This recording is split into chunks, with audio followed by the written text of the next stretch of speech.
11과 영적 부자 예후대입니다. 본문은 이제 우리 잘 아는 부자와 나사로에 관한 이야기죠. 먼저 이 경제에 대해서, 부자라고 하면 이제 돈이 많은 거죠. 근데 이제 우리가 부자에 대해서 이제 논하고자 하는 게 아니죠. 돈을 많이 벌어라, 많은 돈을 모아라, 또 아니면 돈을 베풀어라, 좋은 일에 써라, 이런 차원이 아닙니다.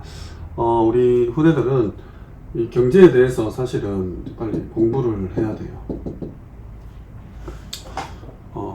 단순히 돈을 이렇게 벌고 돈의 흐름을 따라가서 축적하고 이런 차원이 아니라 이 경제의 흐름이죠.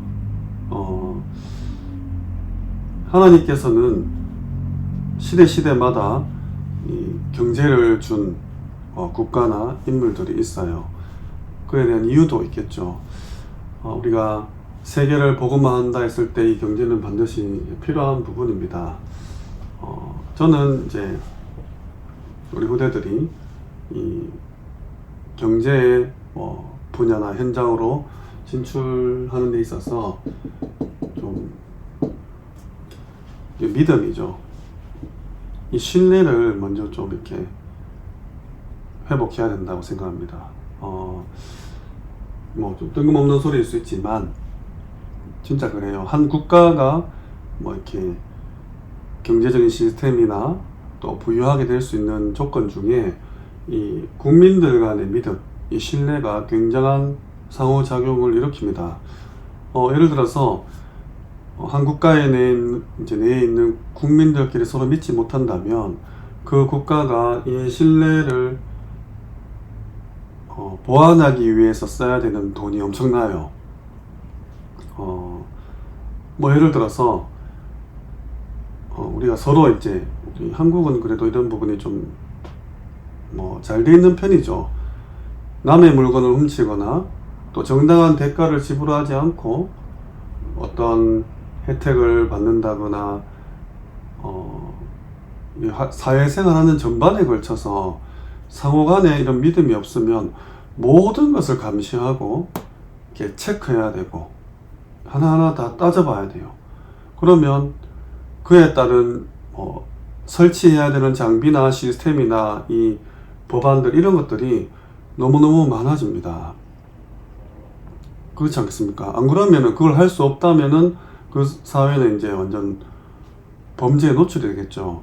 우리 후대들이 조금 이해하기 힘들 수 있는 내용일 수 있지만, 예를 들어서 서로를 믿지 못하면 모든 곳에 감시 카메라를 설치해야 돼요.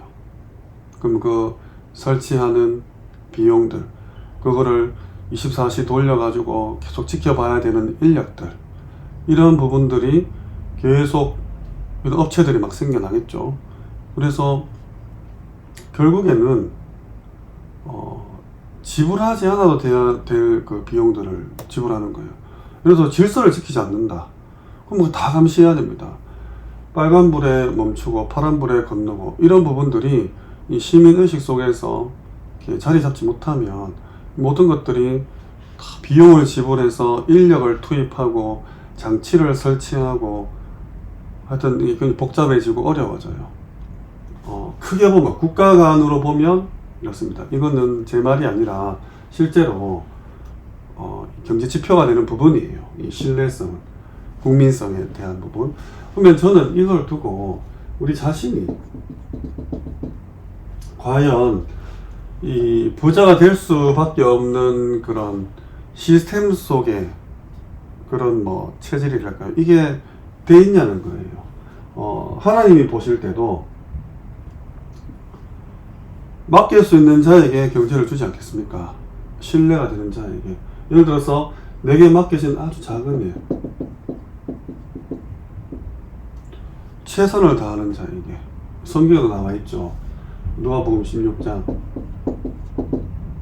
10절에 지극히 작은 것에도 충성된 자 큰 것에도 충성한다. 그렇지 못한 자는 큰 것에도 이제 불이한다고 되어 있죠. 단순히 시키는 일을 열심히 하고 잘한다는 차원이 아닙니다. 내게 맡겨준 시간, 내게 맡겨준 재능, 내게 맡겨준 경제, 이런 부분들을 내가 정말 최선을 다해서 하나님 앞에서 이 약속을 지켜야 되죠. 이건 기본입니다. 기본이에요. 저는 시간과 경제, 이 두 부분은 정말 중요시 여겨야 된다고 봐요. 사회생활을 앞으로 이제 하시겠죠. 그리고 뭐 직장에 가거나 사업을 하거나, 어쨌든 이 한국인으로서 한국 혹은 237 5천 종족에서 무언가를 하면서 살아갈 거예요. 근데 이 부분이 준비되지 않는다면 절대 경제가 따라올 수가 없죠. 안 맡기죠. 하나님도 안 맡기고 사람도 안 맡길 거예요. 그래서 자기 자신과의 약속, 또 다른 사람과의 약속, 그리고 하나님과의 약속, 이거는 체질이 돼요. 체질이 됩니다. 한번 이렇게 뭐 지각하는 친구, 계속 지각할 수밖에 없어요. 돈 빌리고 안 가는 친구, 이게 처음에는 뭐 한두 번 실수라고 하지만 나중에는 그냥 그런 삶이 되어버려요. 운명이 되어버립니다. 그래서 바꿀 수 없을 정도로 힘들죠. 그래서 어릴 때 이런 부분들이 좀 회복돼야 됩니다. 돈 이야기 하는 게 아니에요. 정말 그렇게 될 수밖에 없는 체질과 시스템을 미리 준비해야 됩니다. 우리는 그냥 부자가 아니라 영적인 부자가 되어야 돼요. 우리는 전인격적인 존재이기 때문에 어쩔 수 없어요. 학생 때는 열심히 내게 주어진 이 학업에 최선을 다하는 친구가 이제 사회에 나가서, 현장에 나가서 또 자기에 맡긴 일을 최선을 다하죠. 그래서 어릴 때부터 이 수업 시간에는 열심히 공부하고, 쉬는 시간에는 마음껏 놀고, 식사 시간에는 식사하고, 또 체육 시간에 열심히 체력 단련하고, 이 주어진 대로 로봇처럼 살아간 게 아니라 그 안에서 하나님이 주신 나의 재능을 발견하고 이 달란트를 찾아가는 데서 최선 다하고, 맡겨준 시간들을 충분히 보람있게 활용하고, 이런 것들이 다 쌓여서 결과적으로 경제가 이렇게 따라온다는 겁니다. 그래서 이 부분들을 어릴 때 빨리 발견해야 돼요. 당장은 이렇게 부자가 될 수는 없겠죠. 우리 뭐 그렇지 않습니까? 우리 삶이. 근데 어릴 때부터 이 부분들이 이해되지고 믿어지고 깨닫고 준비한 우리 후대들은 하나님이 반드시 정확한 시간표에 이 경제적인 축복을 줘요. 절대로 요행은 없습니다. 모든 세상 만물이 그렇겠지만 특별히 경제는 정말 하나님께서 정확하게 계산하세요. 그 달란트 비유도 있지 않습니까? 그래서 오늘 부자와 나사로 이야기를 하는 데 있어서 오늘 경제에 관련된 이야기를 이렇게 서론에 길게 합니다. 반드시 작은 일에도 최선 다해서, 사람이 맡긴 일이에요. 근데 하나님이 보고 계십니다. 하나님이 그 사람을 통해서 내게 맡기신 일이에요. 그게 무엇이든지 간에 결국은 내 미래의 경제, 빛의 경제, 렘넌트 그 후대의 경제와 연관이 되게 되어 있습니다. 먼저 첫 번째로 이 종교 생활하는 바리새인들을 한번 볼게요. 오늘 주님이 말씀하십니다. 하나님과 돈을 함께 같이 섬길 수 없다.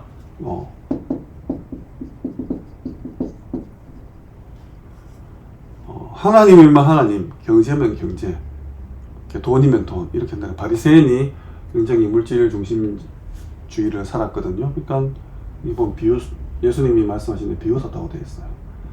이것도 성공, 명예주의. 사람 앞에 높임을 받는 것은 하나님께 미움을 받는다. 우리 체질이 그렇습니다. 예수님께서 이렇게 말씀하셨죠. 그리고 율법주의입니다. 주님께서 율법과 이 선지자는 요한때까지다. 그 이후에는 복음이 되어 있어요. 그래서 우리가 이 돈을 벌고 성공을 하고 율법을 지키는 것들이 종교생활 하려고 하는 게 아니잖아요.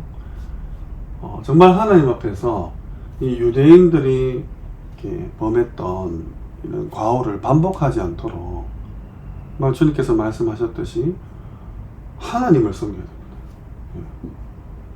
내가 잘 되고 높이 올라가고 막 사람들한테 칭송을 받고 이게 아니라 하나님을 높여야 돼요. 하나님께 영광 돌리는 겁니다. 율법 좋은 거죠. 그 주의에 빠져가지고 율법주의로 막 사람을 판단하고 정죄하고 복음이 우리는 이 모든 것들을 완성한 복음주의로 가는 겁니다. 그래서 오늘 부자와 나사로를 한번 볼게요.